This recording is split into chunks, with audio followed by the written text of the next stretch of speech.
Ayan, newly harvest na tomato. At pupunta tayo sa garden para mag-harvest ng ampalaya. Ayan, harvest time ng ampalaya.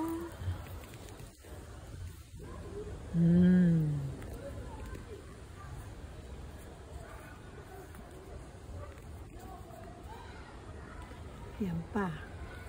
Tsaka yan. Tsaka yan. At saka yan. Ayan. Ano ba yan? Hawak. Gupit.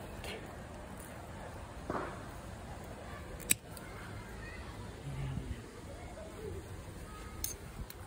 Ito pa yung isa.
Yan.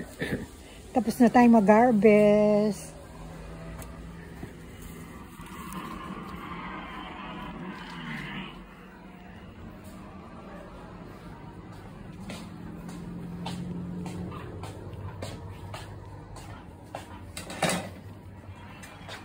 Yan.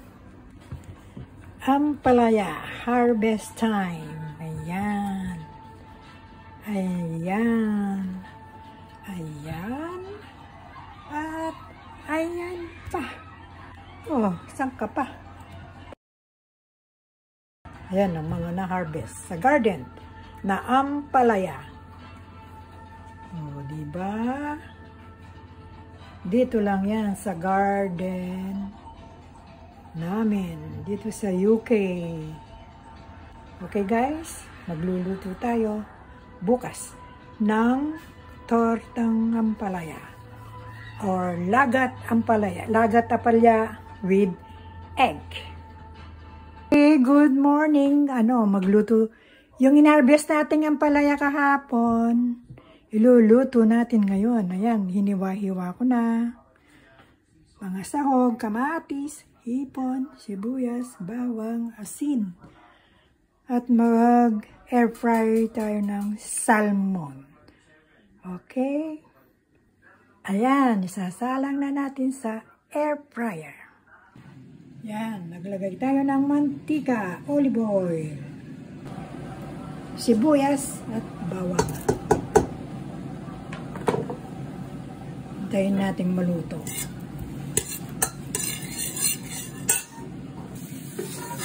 Halu-haluin para maluto yung sibuyas, bawang. Nag-caramelize ng konti, lagay na natin yung hipon at kamatis.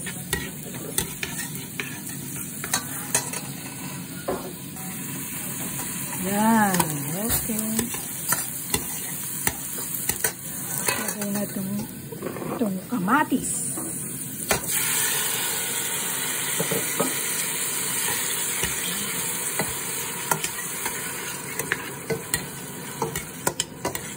Tayo natin maluto. Takpan. Yan, ilalagay na yung hipon. Yan.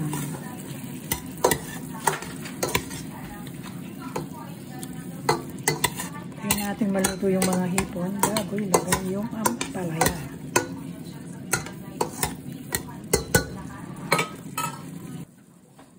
Ayan, ampalaya. Ilalagay na.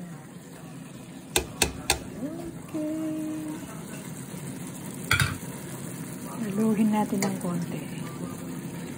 Pero actually, hindi dapat yan nahalo. Kasi papaik. Mamaya natin haluin pag naluto. Lagyan ng konting asin. Ayan.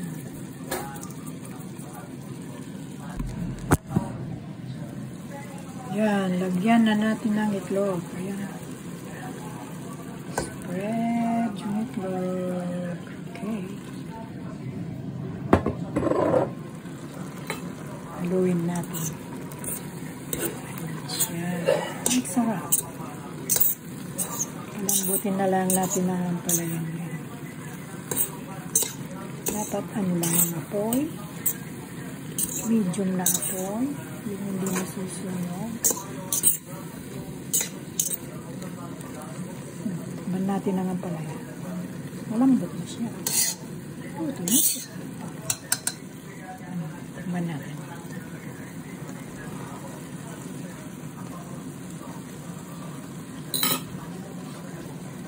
Sarap.